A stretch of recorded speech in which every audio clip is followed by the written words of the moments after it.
தொண்டை நாட்டில் அமைய பெற்றுள்ள திருப்போரூர் எனும் தொன்மையான இத்தலம் அறுபடை வீடுகளுக்கு ஒப்பான புகழ்பெற்ற திருத்தலமாகும்.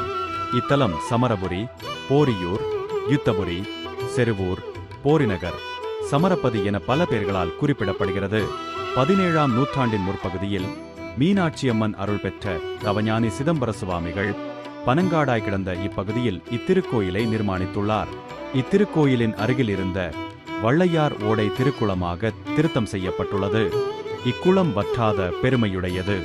அருகில் உள்ள கண்ணுவர்பேட்டையில் சிதம்பர சுவாமிகள் திருமடம் உள்ளது. சிதம்பர சுவாமிகள் இத்திருக்கோயில் முருகர் மீது பாடிய 726 பாடல்கள் திருப்போரூர் சந்நிதி முறை என போற்றப்படுகிறது. தலச்சிறப்பு: அருள்மிகு கந்தசுவாமி, வள்ளி, தெய்வானை மூலவர்கள் மூவரும் சுயம்பு வடிவினர். மூலவருக்கு அபிஷேகம் எதுவும் நடைபெறுவதில்லை.